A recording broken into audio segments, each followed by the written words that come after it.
So I'll start off with my transition from a state university to a Newman's Guide university. It caused me to ask the question, what's the difference? What's the difference between a secular education and a faithfully Catholic education in the business school, in the business curriculum? I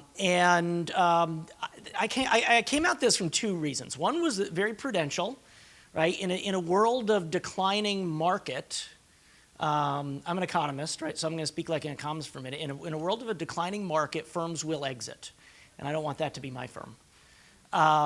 So the way to prevent your firm from being the one that is squeezed out of the market is to find your market niche. And so from a prudential point of view, I wanted to find our market niche. But at the same time, I've got, God has led me to this Catholic university, and there's a higher calling here as well that's asking this question, why do we exist? Why do we deserve to be Newman's Guide recommended? What are our students getting differently here? Gosh, did I do that? I did, okay. And so I spent a lot of time thinking about this. My first thought was, well, why don't I talk to some of the other Newman's Guide deans? I talked to Andrew for one, and he has some good stuff he's working on, and he'll share that with you later, but I was called to do something a little different, which I'll share with you soon. So the direction that I found, that I was guided toward, that the Spirit guided me toward, is Catholic social teaching. Right, and this all comes out of a series of encyclicals, starting with Pope Leo XIII. Right, this is why Leo XIV is Pope Leo XIV, is because he thinks of himself as the next Pope Leo XIII. And it started there, and this is a pretty long and deep history. Right, I guess not in the history of the church, not so much. But, I mean, this is the church commenting on the economy, and in the history of the modern economy, this really does go back. I mean, this is about the time frame where these issues are starting to get important.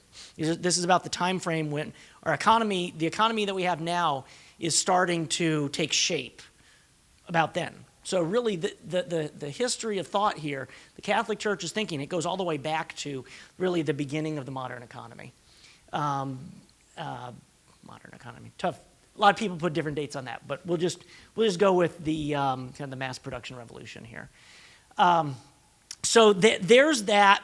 Then it got summarized. Deborah left, didn't she? Okay, I think Deborah helped write this. I was hoping she would stay, but this all got summarized in a document in 2018, Vocation of the Business Leader, a reflection. This has a dual byline. It's the Dicastery for Promoting Integral Human Development, and the John A. Ryan Institute for Catholic Social Thought, Center for Catholic Studies at St. Thomas University. They worked together, produced this document, and what it was a synthesis of all this thought, this history of thought here, this development of thought over the course of over a century. It was synthesized into a final document that's a lot more readable. And I consider that to be, when I say I have a curriculum to teach, that's it, okay? That's the curriculum. That's what we're teaching in our classes now in our program. Okay. So here's a summary of what that curriculum looks like. Okay. You can divide business activity into three areas. Okay. Good goods, good works, good wealth. Good goods, I think of this way. Again, I'm an economist. I think of it this way. So, am I making my customers' lives better? Am I contributing to their development as a human being? Am I contributing to their welfare through the activities that I do? Or maybe I'm not so good in the goods I produce and I'm hurting them. Maybe I'm producing something that's going to hurt them. Or maybe I'm charging them too much money, taking away more than I'm giving them in value. Okay, so that's the first thing. It's goods or services, of course. When I say good goods, I'm summarizing both goods and services. But am I making my customers' lives better through my activity in the market, through that thing that I produce or that service that I provide? Good works is how I interact with people. This is where Rerum Novarum started. right? It's how do I interact with my employees? That was the main issue in Rerum Novarum, the first of those 6 encyclicals, was in good works, and specifically in the relationship between the employer and the worker. But now we understand it to mean much more than just the relationship between the employer and the worker. It's the relationship between the business and its employees, is business, and really the customers fall into this area too. They appear here, they also appear here. My suppliers, society. Okay, the society falls into that area as well. How do I interact? Am I interacting with them in a moral way? And then finally is good wealth. There's 2 components there. Am I stewarding God's resources wisely and prudently? And am I sharing the value? When I'm engaged in business, my job is to take this widget that costs $10 to produce and this widget that costs $20 to buy. I put them together and I get something worth much more than $30. I get something worth $100. I've just created value. And so the question down here is, how am I sharing that value? Am I greedily grabbing every last dollar I possibly can, trying to get my customers to pay as much money as I can possibly get out of them, trying to pay my employees as little money as I possibly can pay them? Same thing for my suppliers and everyone else. Am I greedily doing that? Am I trying to avoid sharing any with society? Right? Or do I take an attitude of, I've created a lot of value and there's plenty of value for all of us to share? Okay, that's that one.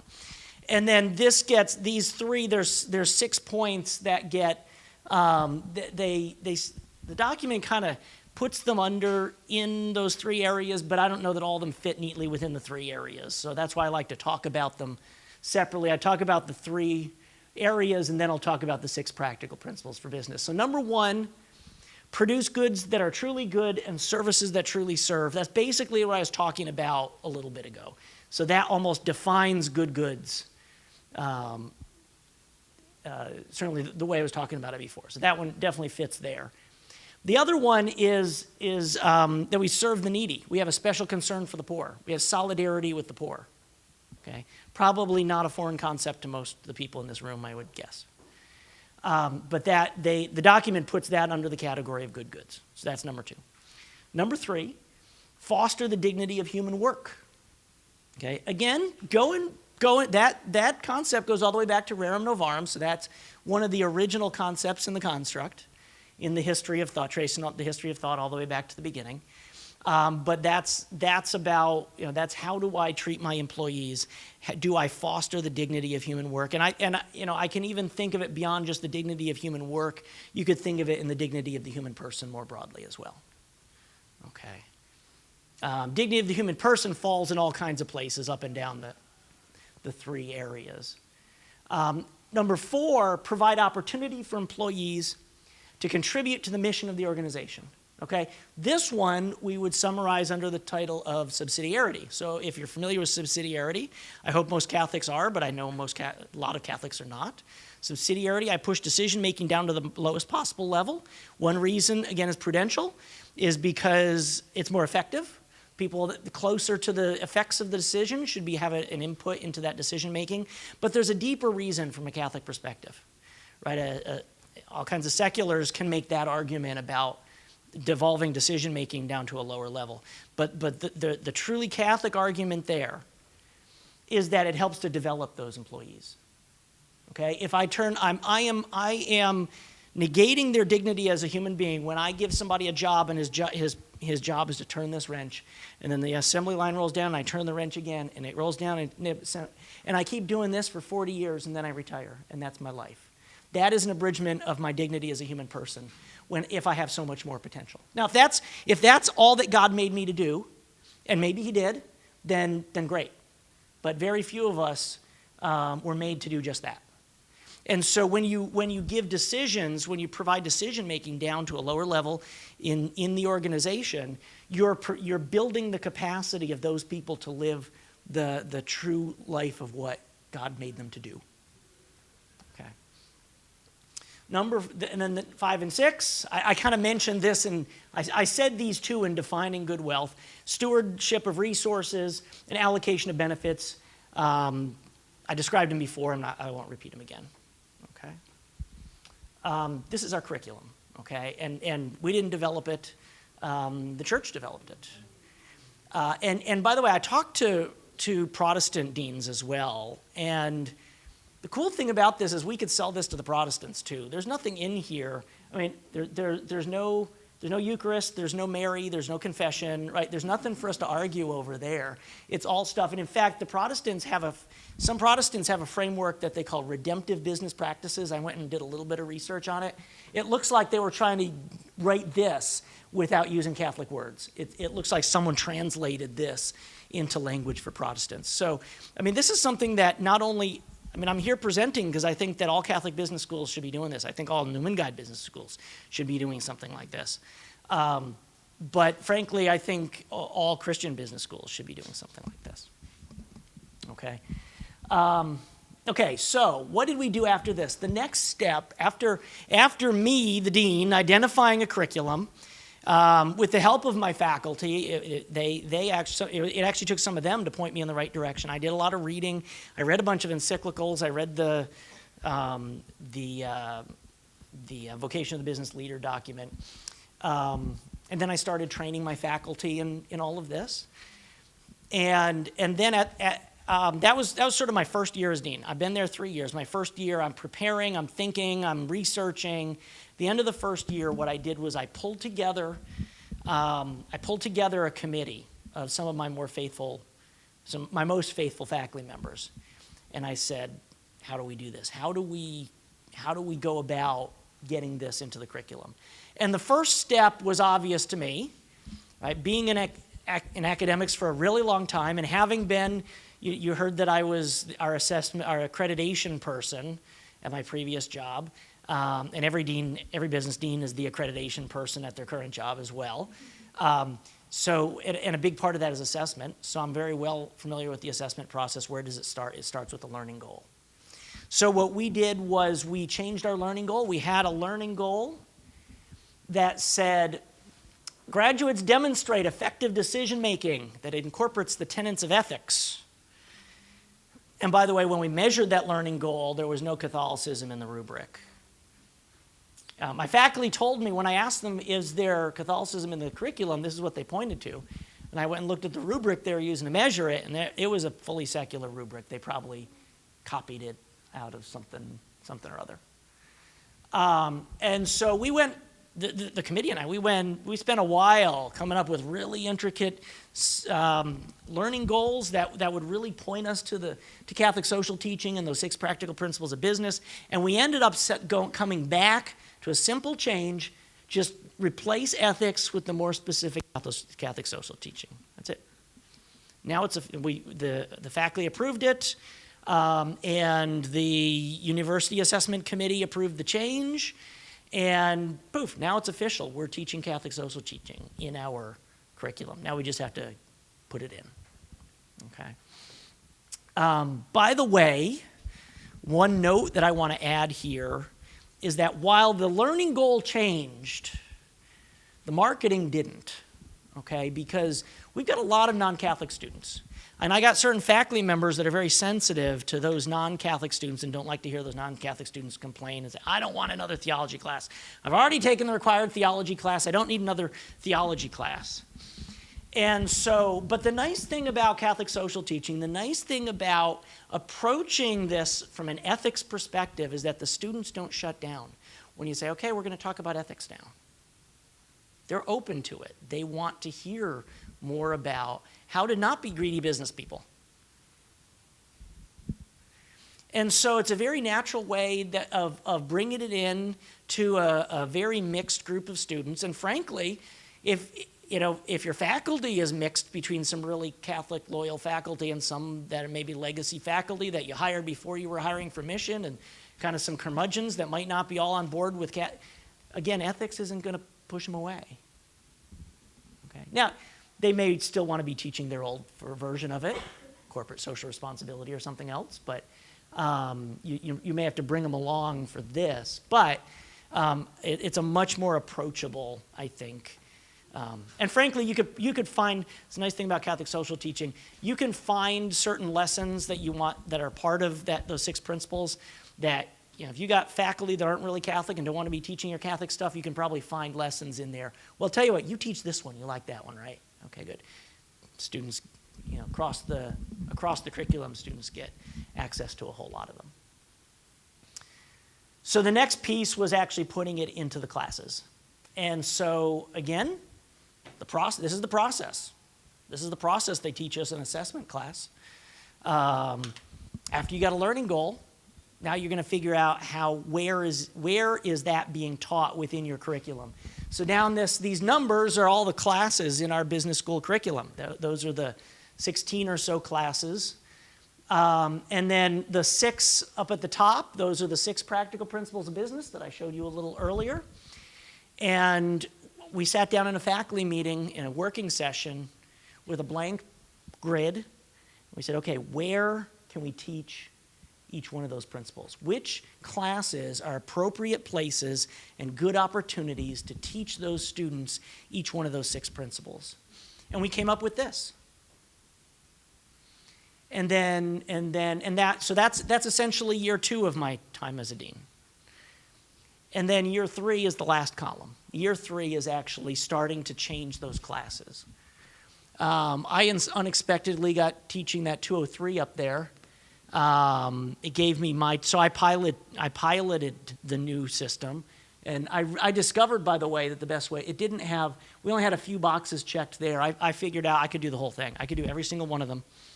Every now and then I throw it up on the screen. I teach the whole framework at the beginning of the semester, just like I did with you. Every now and then I throw it up on the screen and I say, okay, all this theory we've just been talking about, these things, which of these 6 principles do you see in the stuff we just talked about? And it usually generates a pretty good discussion with the students. So that's the way I did it. Coming this fall, I guess I have a responsibility to do that, embed it in the class, to the extent that all the adjuncts will teach that same way. Or at least that's the plan right now. Some of them are done. 231, that's our business law and ethics. We have a great book. Our business law professor has found a really good book that has these Catholic case studies in them, these essays, and so he's embedded it where he teaches a little bit of law, then he gives them a reflection, and they do that, and they do that every week. And that class is all done, and it's implemented. There's a few others, 360. The teacher of that claims that there's an assignment in there that covers those. I don't know yet, but I'll get around to digging deeper into assessing how good of a job each faculty member has done later. Well, right now, I'm trying to get it in as many classes as possible, and then continuous improvement. That's the way we operate. 364, that's a very Catholic faculty member. She says she's got a really good assignment. I think there's a good chance she's right. 234, that's principles of business.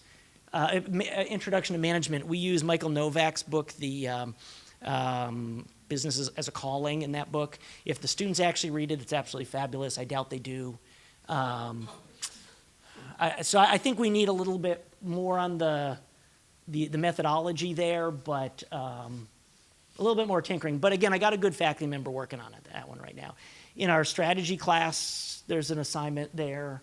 They read Gaudium et Spes, they have a reflection, they're trying to draw together a whole lot of things. So that's where we are right now. We've got some stuff that we hope to accomplish in the fall. We've got some stuff hopefully by next spring. There's a few that we'll probably never put it in. That one across the top is Excel skills. We're probably not going to teach Catholic social thought in your how to create an Excel formula class. Although with AI, maybe we'll have to get rid of the Excel formula class pretty soon. Maybe we'll replace it with a fully Catholic class. I don't know. We'll see. Yeah. So with that, I'd like to turn it over to Andrew, and we'll see someone that's much farther down the road, much farther than 3 years down the road in the process.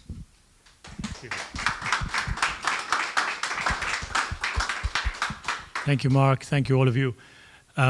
35 years down the process. So I've been thinking about this for 35 years. I got 15 minutes to boil it down for you. The way to start is exactly where Mark has laid out. That's a very thorough overview. I know he has lots of other slides, which hopefully you'll share. Yeah, this is really good stuff here. Where you go next is to really try hard to make sure that the principles of Catholic social teaching aren't seen as rules as some sort of corrective to the business theory that you're teaching. Because that's the mistake that happens with most business ethics, and it just will undermine the entire project. Because what it suggests is that the faith is just something extra that kind of shows up and corrects, stops you from making bad decisions. Whereas what you need them what you want to help your students and hopefully your faculty too get is a completely Catholic view of the world, right? So a completely biblical worldview, and live that out.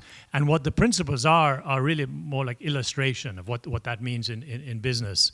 And a good place to start is with understanding of the purpose of business. So you're familiar probably of the long-running duel, decades-long, between the kind of shareholder wealth maximization versus stakeholder theory. And the answer is a pox on both your houses, right? It has to be both and, right? You have to be profitable, otherwise if you don't serve your shareholders, they won't invest in you, and then you have no business. And if you don't care for your stakeholders, they will make trouble for you, and you won't have a very successful business. And so that sort of either or is not the path that you want to go to.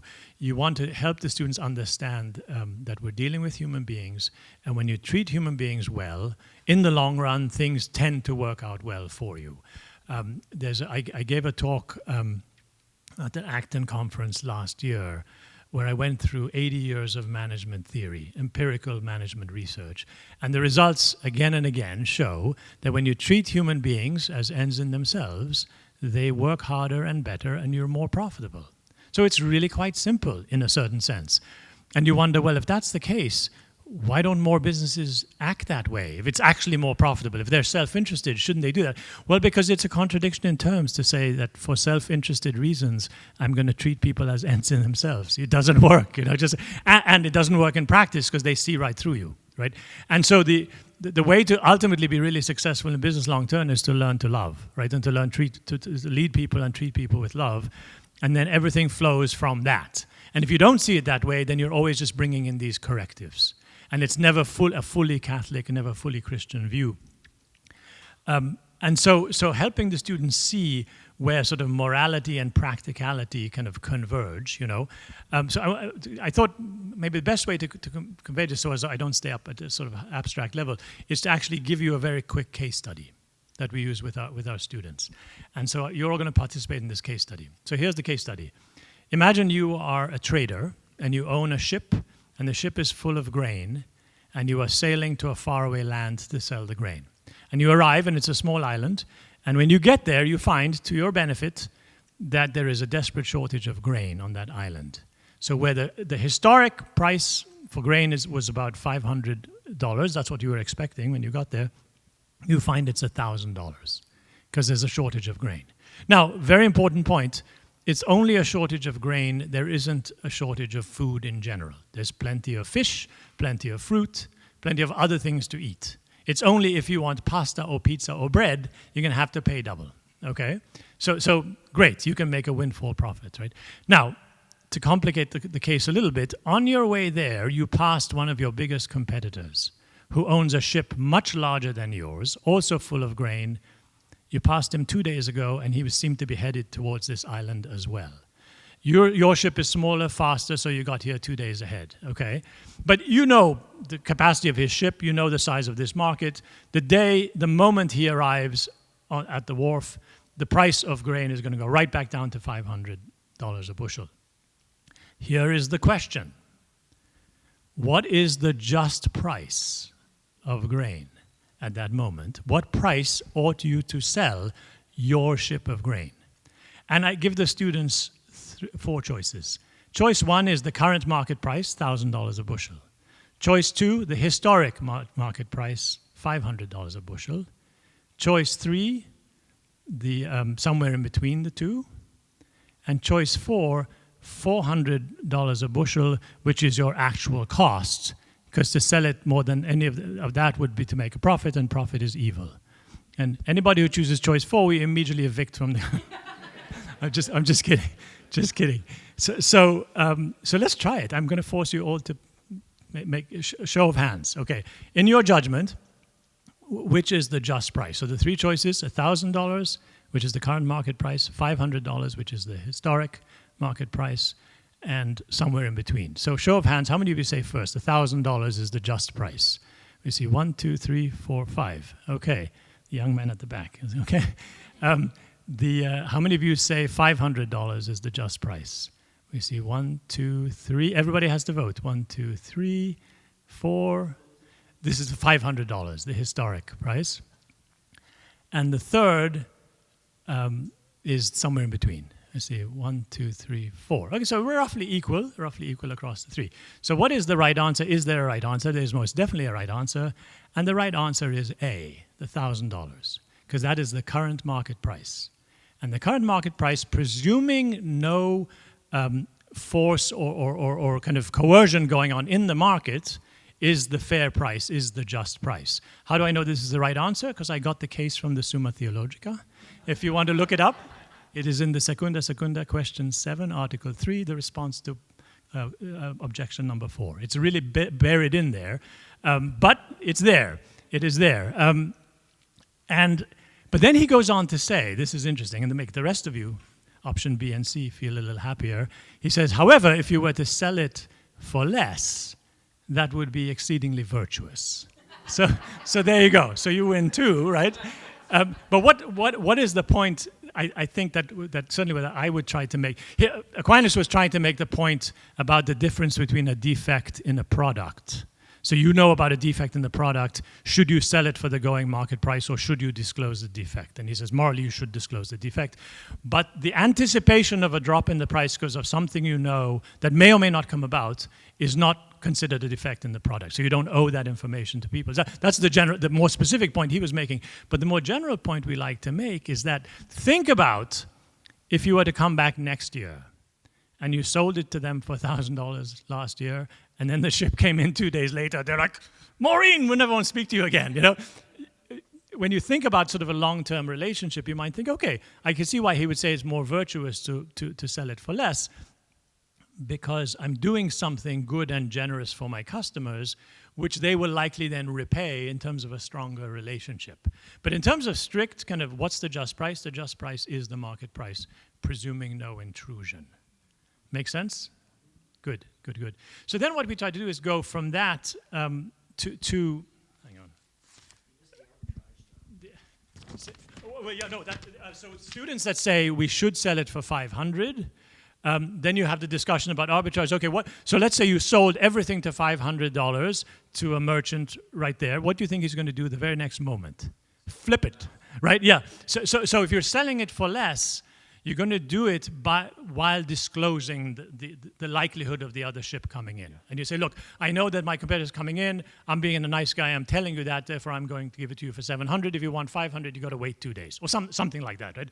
So as you extend the conversation, they start to realize. So there's some really good secondary sources. The Business as a Calling is a terrific book that Marc mentioned. There's a fabulous 2-volume history of the social doctrine, politics, political, social, and economic, by Father Roger Charles. He passed away a few years ago, Jesuit, and published by Gracewing. I think they're a UK-based publisher, but it's fabulous. And Father Charles describes the idea, the principle of utility that we talk about in economics, and on which much pricing is based on, as being both morally and practically correct. And much of free market economics fits that, right? Where it's true both in practice and true and also morally, and that's just really good to know. So we don't want the students leaving college with the sense that, oh, I'm going to have to either check my faith at the door or be less competitive. You can work really hard, you can be really successful, and still honor your customers, your colleagues, your employer, and so on, which I think is really, really, really key.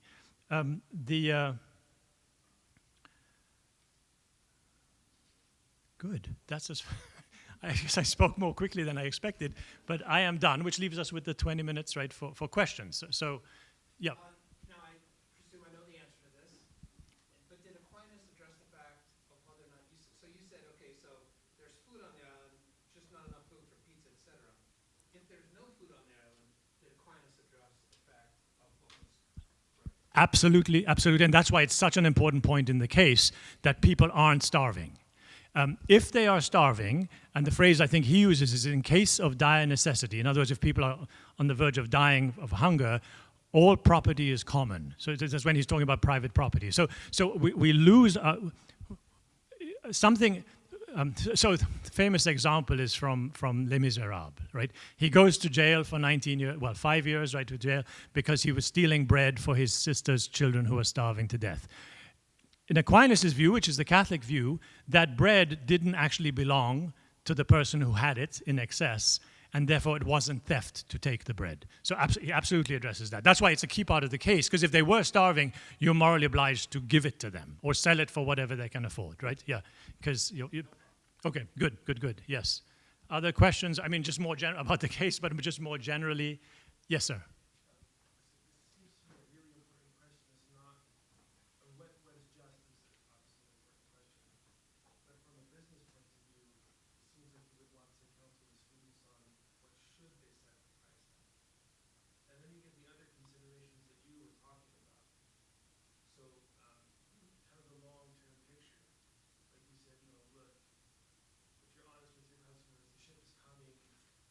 Just price would be whatever the market price is, but I'm going to sell it to you for this. And then when you come with your next shipment, not everyone's mad at you, and you can sell it. So the long-term profitability, it seems, would force you to consider not just what is fair, but what's going to preserve that relationship or build trust with your customer. Yeah, you're investing in the relationship. I'll hand the mic to Mark in a moment because you're the economist, right? So in practice, almost every firm is a price taker, right? So what price you're going to set? Whatever the market is today, because I don't have kind of control over that, you know? So the larger point we're trying to make with this case is the notion of trying to understand what is the good that you're trying to do, and that it's not something that is imposed on reality. And that the spontaneously arising market price is indeed the just price, right? And that's a relief for most students because they somehow think that making a profit, like they still have a suspicion that making a profit, there's something kind of greasy or unacceptable about that, you know? Partly because of Hollywood, partly because of who knows what, you know? So to say, you know what, no, the market economy is the natural order of things. It's not an ism that's imposed on reality. It's the way human beings are supposed to operate. Yeah, I would go back to you could probably talk about all 6 of these using the 6 practical principles of business in the context of this particular example. I mean, so one thing that you don't have to disclose to them that you knew that there was another boat arriving, right? So maybe you're not undermining the relationship. Also, it's relevant how much money the other people have, right? In any scenario, it's relevant. You know, is $1,000 $1,000 the going price? I think it's inherent in the case that they're not starving, right? This is a matter of them having their pizza or having to have fruit instead. Right, you know, that's a pretty important. So when you think about allocating the benefits and cost justly across stakeholders, I think the case was pretty clear that we're not talking about issues of, right, charging $1,000 isn't necessarily a morally bad thing to do. I mean, right, exactly. It's well within the bounds of are we violating anything else here?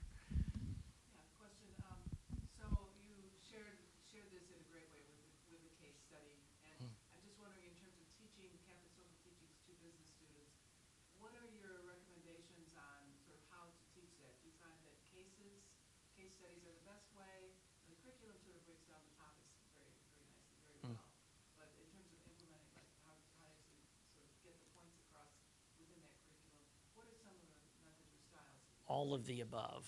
I mean, you should be using case studies. You should be doing discussions with your students. If you can get around the AI problems, you should be giving papers. Right? So I think a variety of I think teaching this, as far as methodology goes, teaching Catholic social teaching is no different than any of the other content we teach. The more methods you use, the more students you're going to reach more effectively. The 2 things I would emphasize One is we love case study, role playing, anything kind of experiential, because kind of underlying the social doctrine principles is the whole concept of human virtue. And so we want them to not just be learning, kind of forming the intellect, we also want to form the soul. And so to be growing, particularly in the cardinal virtues, and doing that through practice. So just a very specific example, the virtue of temperance or self-discipline is actually is vitally important in every aspect of life, but particularly important if you go into investing. The surest way to lose money on the stock market is to run away with your emotions. And so we actually have students do mock investing exercises and shine a light on the virtue of temperance and say, just understand kind of what's going on inside you when you want to. And so they start out just with, as a mock investing, but by senior year, not all the students get into this, but it's a serious qualification to get in. We have $1 million fund that from our endowment that our students invest. Mock investing, it's not Mark investing. Mock. Sorry. Forgive the accent. Yeah. Make sure nobody thought that I was the one who Good clarification. Thank you.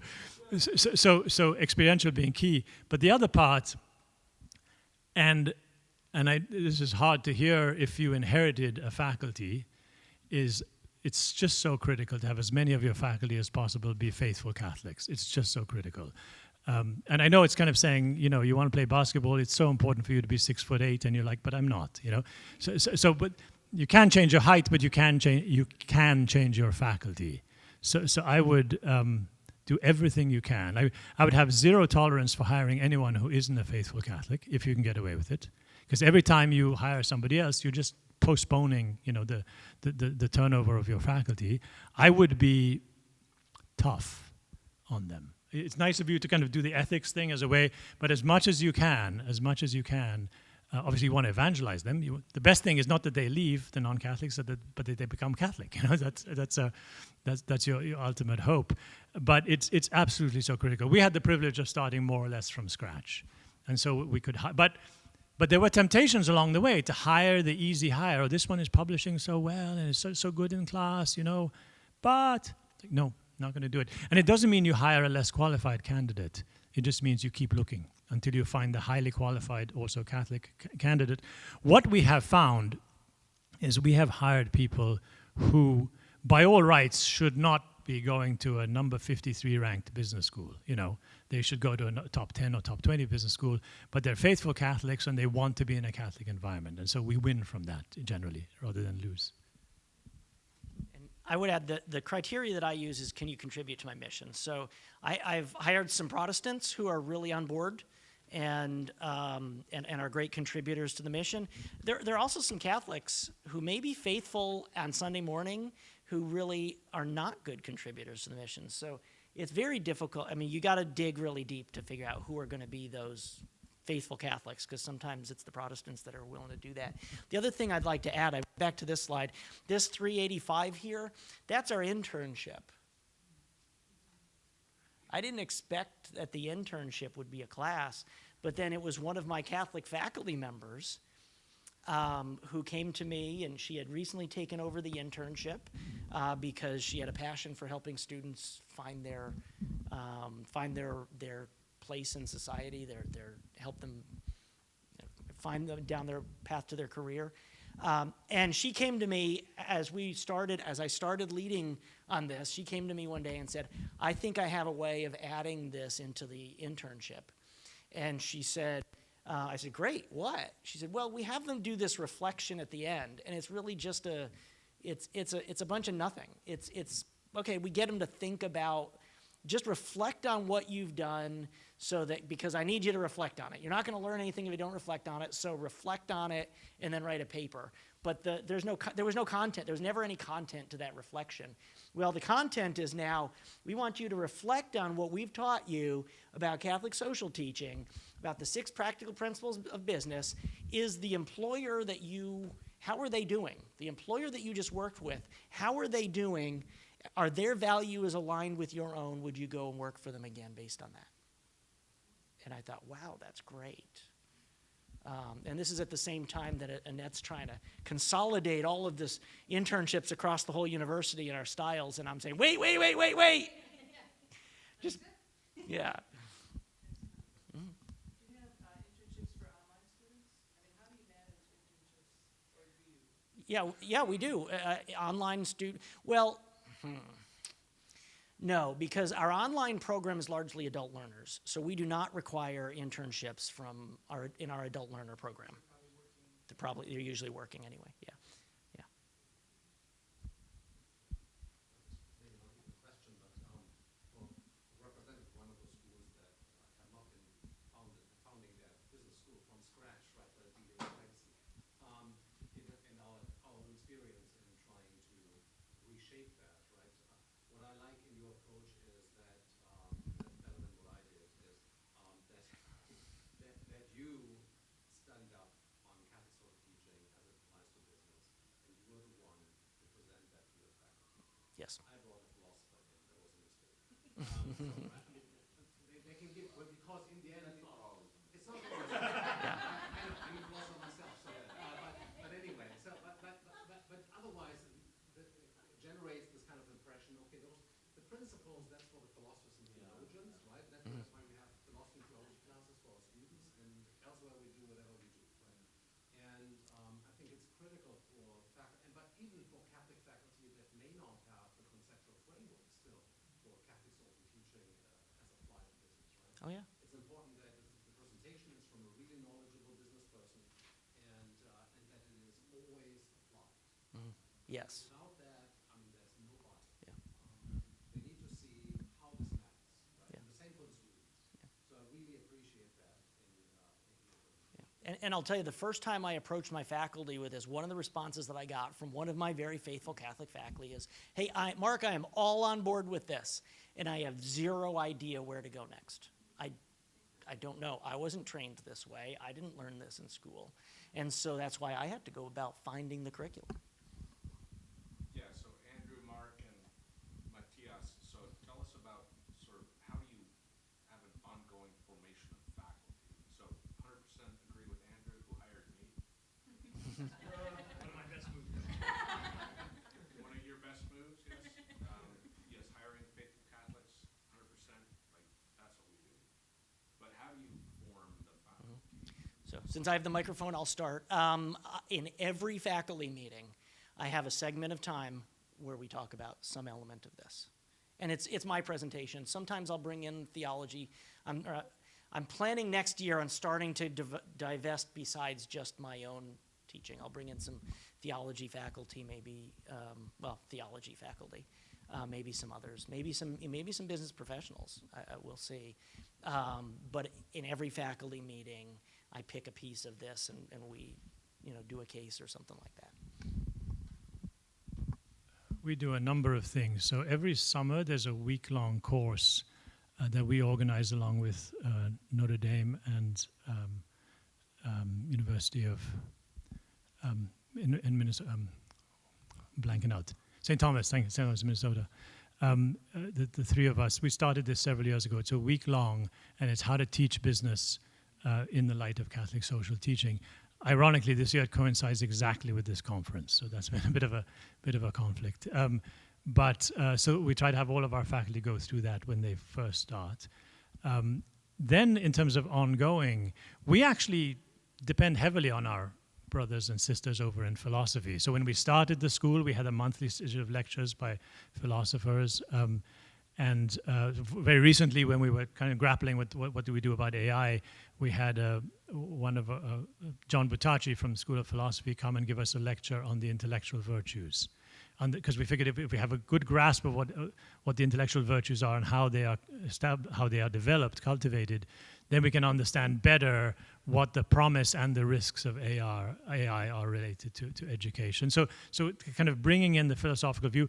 The highest level I've seen this done is a university over in Spain, University Francisco Vitoria, where they require all of their faculty to get a master's degree in philosophy. Doesn't matter what you're teaching. Everybody also gets a master's in philosophy. Obviously, they provide it for free, and it's part-time, etc. I wish we could afford to do that. I think it would be transformative, you know, because if nothing else, it gives you then a common language underlying what we're trying to do. Otherwise, even within our school, the finance people and the marketing people have difficulty kind of getting common language about in terms of what's commonly important. So there's that. We do monthly lunch and learns where faculty will share either their own research or something they kind of found interesting that would be helpful. There's, I think, always more that we can do, but that's kind of by and large. And what I find is, this makes me very happy, more and more of my faculty are co-authoring or planning to do research together. And it's usually in areas that are kind of significance, where the Catholic faith has something significant to say. So that's a sort of ongoing formation that they take upon themselves as well. I'm probably forgetting some things, but that's kind of... That was really big. So which you do, right? Which I did too. Our university had started this thing called Orientation Extended, where they would take orientation and run it for a whole year, I think, right, for the freshmen. Right. But for faculty, so then we applied it to faculty and say, okay, for your first 5 years on our campus, we're going to get together on a regular basis and read the idea of a university, read kind of other key documents and so on, do some writing together. And it really helps. And what I found very helpful, again, from our friends at the University of Francisco Vitoria, is they have these 4 discussion questions that are really helpful. So for the faculty member who says, I'm Catholic, I don't know where even to begin, or for the non-Catholic faculty member, the atheist faculty member says, show me how this could possibly be interesting or relevant to our students, to me, you ask the 4 questions. And the questions are questions of ethics, anthropology, epistemology, and metaphysics. So the ethical question is, in our discipline, what counts for right and wrong, and why? Because everybody has some concept of right or wrong, but most of them can't explain it, certainly not from within their discipline, right? The anthropological one is, who is the human person? And kind of, how do we know that, you know? What do we know about them? How do we know? The third one, epistemology, what is true in our discipline? What counts as truth, and why, you know? And then the fourth is, what counts as meaning? Where do you find meaning in this discipline? And usually once you get through these questions, their heads explode. And they realize they know a lot less than they thought they did, you know? And they have to start. Occasionally you get a funny guy. I'll never forget this one. Do you remember Dr. Dumovich, who used to run? So we hired a guy out of the CIA to start our first intelligence program. Good, faithful, Orthodox. He was a Christian Orthodox man. And we were going through this orientation, faculty orientation, and each one was answering these questions from their discipline. There was a fifth, which is, what is the purpose of your discipline? What is its goal? What is its end? So the purpose, says, I'm in intelligence. Our purposes of our discipline is to see the world as divided between us and them, and to convince them, some of them, to turn them and make them work for us. It's like, that's not quite what we had in mind, but it was humorous. Anyway, so that I find that to be really helpful when people get stuck, because it's like, okay, let's get down to the roots. Like, what's really going on here? What does this mean? What is true? What is right and wrong? And it sort of really shakes their foundations. And then they may be a little more open to, okay, now let's tell you about the charisma, you know, so. Other questions? You had mentioned a couple books in your talks. Can you say them again? You had mentioned Okay. So Roger Charles, R-O-D-G-E-R, is how he spells his first name, Charles, Father Roger Charles. And it's called Christian Social Witness and Teaching in 2 volumes. There's that. Humbly, I will say, I have a short book called A Catechism for Business, which I co-edited with Joe Capizzi, who's soon-to-be former Dean of Theology here at Catholic. And it's, I say edited, we didn't write it. It's a series of questions in the old-fashioned catechism style, and the responses are extracts from the social doctrine. So it's a summary of all the encyclicals that Marc showed and much more by area. So what does the church have to say about marketing, about finance, about accounting, about management, about HR, and so on? because people used to joke about Catholic social doctrine being the church's best kept secret, you know. It's an insult, not a joke, you know. And so this was an attempt to bring all the best of that out. And so it's third edition, very useful handbook, I think, to just quickly get a sense of, okay, what does the church say about different things? So my colleague Michael Pakaluk has a really good book on accounting ethics. So any of you teaching accounting, and it takes a complete virtue perspective. A very fine book. There we go. Here's a catechism for business.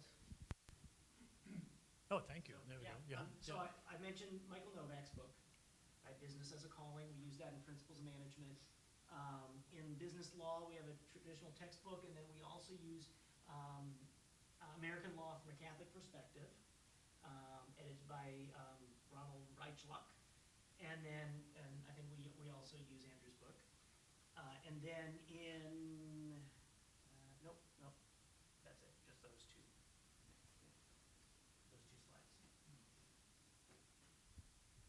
All right. Yes. I'm curious about Aquinas. I didn't know that he had approached business and marketing. I mean, did you pull that out, extract that from? Is there more that we should kind of know about? So under it all comes under within the Secunda Secundae, his treatise on the virtues, under the virtue of justice, and particularly commutative justice, right? So he's talking about what is unjust, commutations or transactions, right? What makes for a just transaction, what makes for unjust. I discovered that because there's several of the articles from that section are really useful for teaching things like private property, you know. So he has a very sound defense of private property, which, again, most people wouldn't expect to find in Aquinas, but it's there.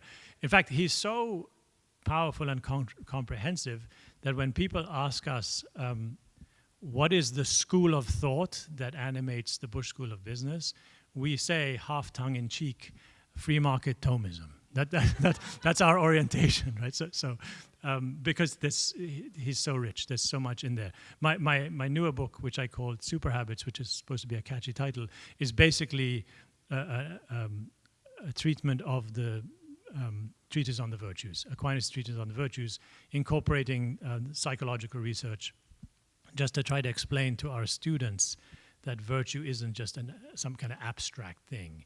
It is something very practical. They're all familiar with habits and atomic habits and so on. So it's like, hey, how about the very best habits you could have, which would be practical wisdom, justice, fortitude, etc. So habits. Yeah.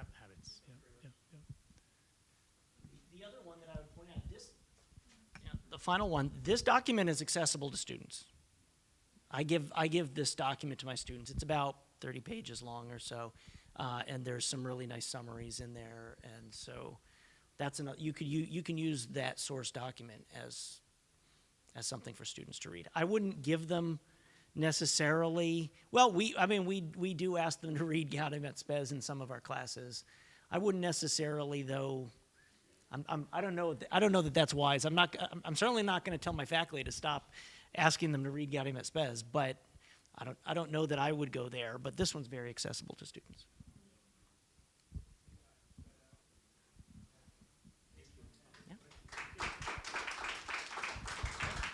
Yeah.